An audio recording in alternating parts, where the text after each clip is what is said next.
Today we shall discuss about the fundamental concepts of the information system और उसके information system के साथ हम इंफॉर्मेशन के बिजनेस रोल के बारे में भी चेक करेंगे। तो अगर हम बात करते हैं डेटा की, तो data are only the raw data, the material for obtaining the information. तो डेटा आपका एक रॉ मटेरियल की तरह होता है जिससे कि हम लोग किसी इंफॉर्मेशन को रिट्रीव करते हैं। Information system use data stored in computer database to provide needed information. तो आपका इंफॉर्मेशन सिस्टम क्या होता है, जो आपके रिक्वायर्ड डेटा होता है वो जो डेटा स्टोर्ड होता है सिस्टम में उसको यूज करके उससे एक आपके लिए यूजफुल इंफॉर्मेशन प्रोवाइड करता है। तब वो इंफॉर्मेशन क्या होती है, जिसमें फ़र्क क्या है। इंफॉर्मेशन जो हमारी होती है as increment and knowledge. Information वो होती है जिससे आपकी नॉलेज जो होती है उसमें कुछ एनहांसमेंट होता है। It contribute to the general framework of the concept that we know. जो चीज़ें हम जान रहे हैं, it is not repeating the same one but it is adding और something new. So that is called the information.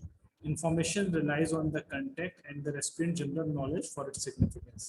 तो ये depend करता है, हो सकता है कोई चीज़ कोई आदमी उस चीज़ को पहले से जानता हो तो उसके लिए there is no information, क्योंकि अगर आप कोई चीज़ पहले से जानते हैं, अगर आपको पढ़ाया जाए सपोज कि आपको बाइनरी नंबर सिस्टम के बारे में बताया जाएगा, are you already aware of it, तो आपको उसके वो कोई इन्फॉर्मेशन नहीं लगेगी। But for someone from the class 10, 9th or 10th it is a new information. So अगर आपको उसकी नॉलेज में इन्हेंसमेंट होता है तो वो इन्फॉर्मेशन हो जाती है, और इन्फॉर्मेशन सिस्टम होता है जिससे कि आप अपने डेटा को जो स्टोर डेटा है उसको प्रोसेस करके आप यूजफुल इंफॉर्मेशन अचीव कर सकते हैं, जिससे आपकी नॉलेज में इन्हेंसमेंट हो।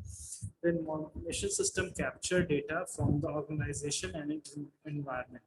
तो इंफॉर्मेशन सिस्टम जो होते हैं वो किसी जो अपने ऑर्गेनाइजेशन में मौजूद डेटा है उसको और साथ ही साथ कुछ एक्सटर्नल डेटा को भी कलेक्ट करते हैं और उस डेटा को स्टोर कुछ एक पीरियड तक के लिए स्टोर रखते हैं। They store the database over an extensive period of time.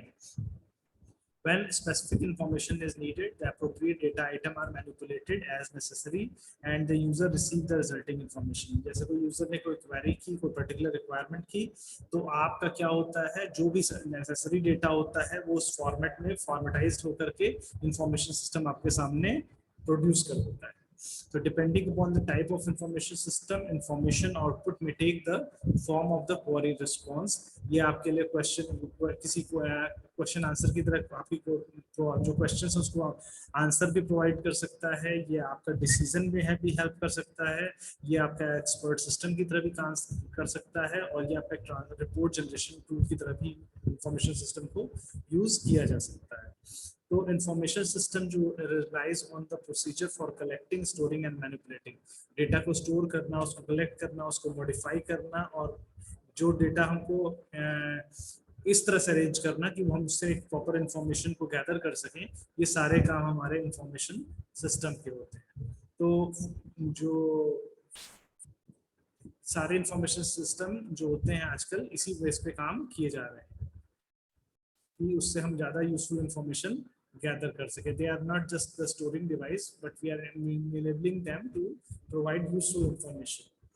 So they are not just data storing device. We are developing information system to do gathered information from the stored data. ना अब क्या देखेंगे हम, attribute of quality information. जो attribute है quality information क्या होती है, quality information need to possess several attribute. क्या क्या है, timely available when needed and not outdated when made available. तो आपका जो डेटा होता है, क्वालिटी इंफॉर्मेशन होता है, उसकी क्वालिटी होती हो सकता है जैसे कि अगर किसी से पूछा जाए आज बारिश कितने बजे होगी, तो उसको आज की इंफॉर्मेशन स्टोर करनी है, ऐसे 10 दिन पहले की बारिश का डेटा स्टोर करके उतना काम की जरूरत की चीज़ नहीं होगी, तो आपको वो टाइम वेस्ट होगी। अगर टाइम इन है, ट्रेन आने के पहले ट्रेन का एक अपडेट रेलिवेंट है, लेकिन अगर ट्रेन निकल चुकी है उसके बाद आपको मिलने वाले अपडेट आर नॉट रेलिवेंट। तो completely includes all the user need to know about the situation where the information will be used. उसे पता होना चाहिए कि इंफॉर्मेशन कहाँ पे यूज की जाएगी। Concise does not include element, जो काम का डेटा हो वही आपको यूजर को प्रेजेंट करना चाहिए, और जो सिचुएशन हो उसके हिसाब से उसको रेलिवेंट होना चाहिए। उस समय में जो डिमांड किया जा रहा है वो वही चीज़ होनी चाहिए, रेलिवेंट डेटा नहीं होना चाहिए, और साथ ही साथ उसको शॉर्ट में कंसाइज फॉर्म में भी होना चाहिए ताकि जल्दी से इंफॉर्मेशन को प्रोसेस किया जा सके। और precise offer quantitative information with a degree of exactness appropriate to the underlying data।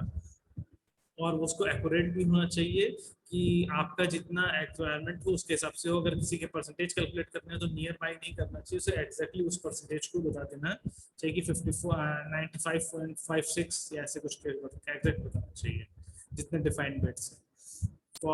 Form the level of details, तो इसमें आपका जो भी सेलेक्ट किया जाए आपका उस तरह का फॉर्म सेलेक्ट करके उस डेटा को फॉर्मेशन करके शो कर देना चाहिए। अगर कोई ग्राफ फॉर्मेट में चाहता है, कोई टेबुलर फॉर्मेट में चाहता है, तो जिस भी फॉर्मेट में रिक्वायरमेंट है उस डेटा को उस तरह से प्रोसेस करके उसको प्रोसेस करके रख देना चाहिए। तो ये सारी क्वालिटीज आपकी डेटा में होना चाहिए कि पहली बात तो वो टाइम बेस्ड, टाइम के अकॉर्डिंग बहुत आउटडेटेड नहीं होना चाहिए, कंसाइज होना चाहिए, रेलिवेंट होना चाहिए, प्रिसाइज होना चाहिए, कंप्लीट होना चाहिए और सही प्रॉपर फॉर्मेट में भी होना चाहिए जैसा फॉर्मेट डिजाइन किया जाए define. Most of the data captured by the information system relate to the operation of the organization itself। तो जो ऑर्गेनाइजेशन होता है उसके हिसाब से हम उस डेटा को ही स्टोर करते हैं। तो कि जैसे मैंने बताया कि डिसीजन सपोर्ट में भी काम आते हैं, ये आपका एक्सपर्ट सिस्टम की तरह भी काम करते हैं। तो कहा जाएगा it is not important to note that decision maker need both internal information about the organisation and external information about environment. तो ये सारी चीजें हैं। अगर कोई बिजनेस ऑर्गेनाइजेशन अगर वो आपका डिसीजन लेना चाहती है तो उसको इंटरनल फैक्टर और एक्सटर्नल फैक्टर दोनों को ही कंसीडर करना पड़ेगा, तभी वो हमें डिसीजन लेना पड़ेगा। तो just depending on internal situation हम उसको सही डिसीजन नहीं ले सकते हैं। तो कंपनीज को अपने सारे फैक्टर्स को लगा करके देखना पड़ेगा।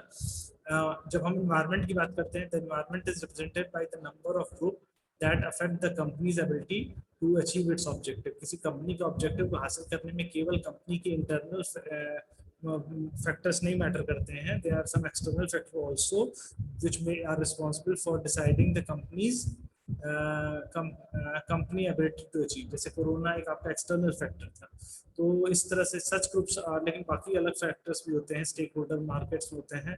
The stake holder are such groups are called the stake holder और फर्म्स। तो इसमें जिसमें इंटरनल स्टेक होल्डर भी होते हैं, एक्सटर्नल स्टेक होल्डर भी होते हैं।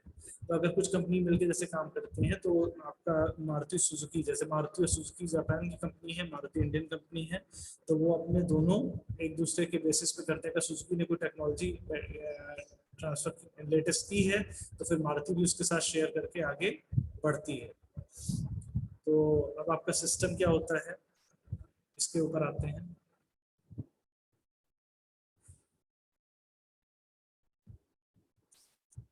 The information system is a specific type of system in general. A system is a set of components that operate together to achieve objective। तो सिस्टम क्या होता है, बहुत सारे कंपोनेंट्स मिलकर के सिस्टम को बनाते हैं और सब एक ही ऑब्जेक्टिव की तरफ में काम करते हैं। The objective of systems are realised in its output. जैसा सिस्टम आउटपुट देता है उसी के हिसाब से वही उसका ऑब्जेक्टिव होता है, वही फाइनल ऑब्जेक्टिव जो होता है वो as a result final output की तरह बाहर आता है। ठीक है। और एक और कितना एफिशिएंट, इफेक्टिव और एफिशिएंट होगा कि an organisation is an example of artificial system. It is a formal social unit devoted to the attainment of specific goal.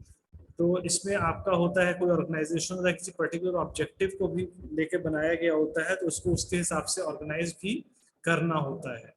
The quality of the system may be evaluated in terms of effectiveness and efficiency। तो हमारा क्या होता है कि जितने कम resources को use करके आपका आउटपुट जनरेट होगा वो उतना एफिशिएंट माना जाएगा। तो इसके रिवर्स में अगर ज्यादा रिसोर्सेज लेकर के कम आउटपुट निकल रहा है तो उसको लेस एफिशिएंट कहा जाएगा। अब हम देखेंगे information system in the feedback loop of the organisation. इसका क्या रोल है किसी ऑर्गेनाइजेशन में फीडबैक करने में। तो all the organisation exist as a part of large system जो होते हैं, and information system are used to assist management by providing feedback. तो आप जैसे कोई भी चीज होती है उसका कैसा फीडबैक रहा, इससे मैनेजमेंट को बहुत हेल्प मिलती है कि जो आउटपुट आ रहा है वो आपका जो फिर से इनपुट बनाया जा रहा है, एक तरह से जो आउटपुट हमें मिल रहा है उसके बेसिस पे उसको इनपुट बना रहे हैं, उसके हिसाब से काम कर रहे हैं। तो based on the information about that discrepancies, अगर आपको पता चलता है कि आपके सिस्टम में कुछ प्रॉब्लम्स है जिसकी वजह से रिजल्ट एक्चुअल डिजायर्ड रिजल्ट नहीं आ रहा है, तो उसके बाद मैनेजर उस चीज को करेक्ट करने के लिए नए फॉर्मेट बनाते हैं। तो इंफॉर्मेशन सिस्टम के फीडबैक को काफी एनालाइज करके उसको सिस्टम के बेटरमेंट के लिए यूज किया जाता है। तो अब नेक्स्ट है कंपोनेंट ऑफ इंफॉर्मेशन सिस्टम। तो इंफॉर्मेशन सिस्टम जो है उसके कंपोनेंट्स होते हैं hardware, software, database, human resource and procedures. तो इसमें देखिए मल्टीपल कंप्यूटर सिस्टम जैसे कि micro computer, mini computer, mainframe together with their peripherals computer system components are होते हैं। ये सारे आपके क्या होंगे, हार्डवेयर में आएंगे। तो आपको पता है ये सारी चीजें क्या है कि मूरेज लॉ है कि the increase in the number of transistor और chips corresponding to the increase in the microprocessor speed and memory. ये मूरेज लॉ है, जितने ज्यादा हार्डवेयर आपके ऐड होंगे, जितने ज्यादा आप उसके अंदर चिप्स यूज करेंगे, उसकी स्पीड प्रोसेसिंग पावर उतनी ज्यादा बढ़ती बढ़ जाएगी। तो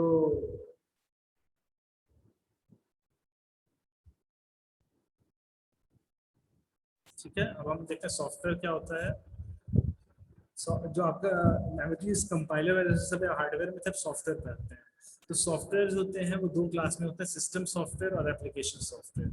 तो सिस्टम सॉफ्टवेयर जो होता है, जो भी चीज़ें आपके ऑपरेटिंग सिस्टम हो गए और आपका जैसे कंपाइलर वगैरह हो गए, ये सारे क्या होते हैं, they manage all the resources of the computer system and provide an interface through which the system user can deploy these resources।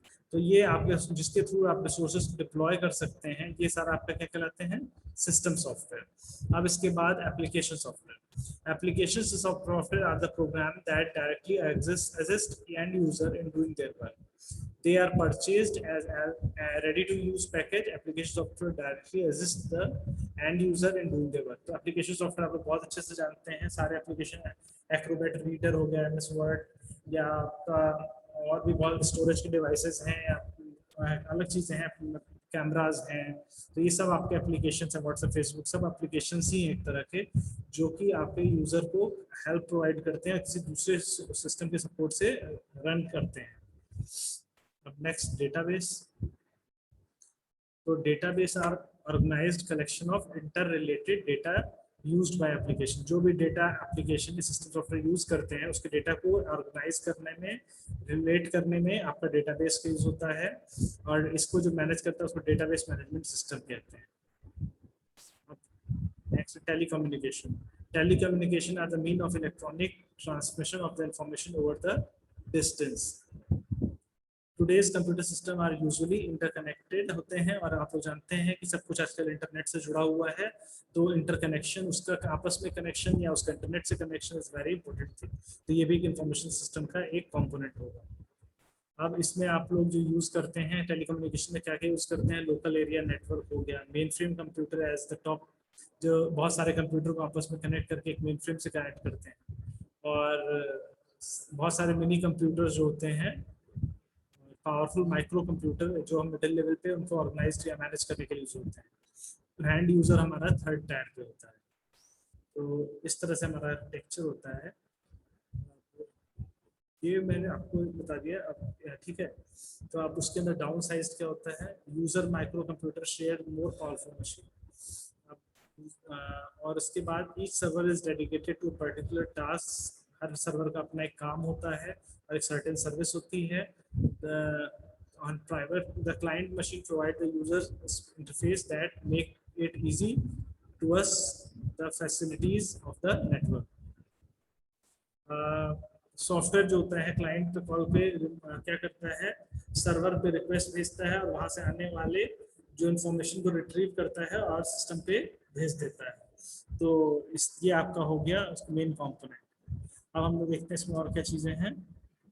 Human resource, वो तो चाहिए ही चाहिए कि professional information system personnel include development and maintenance of manager, system analyst, programmer, operator, and often with highly specialized skill.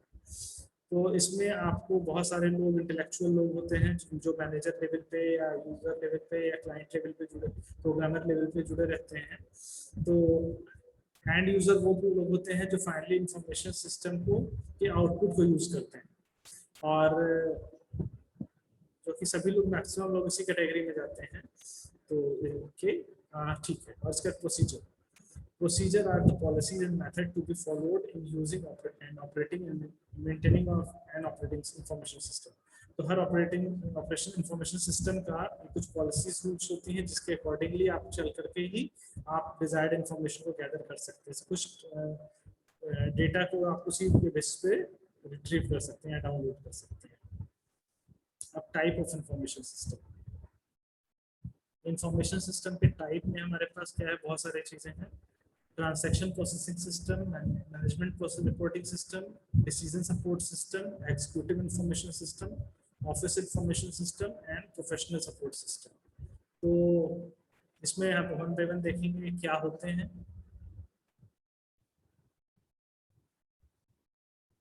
तो first transaction process system, ये आपका transaction जो होता है एक एलिमेंट्री एक्टिविटी होती है जो बिजनेस ऑपरेशन के लिए, किसी एक बिजनेस ऑपरेशन के लिए यूज होती है। एलिमेंट्री बिजनेस एक्टिविटी कह सकते हैं, जो आपका एलिमेंट्री बिजनेस एक्टिविटी होती है।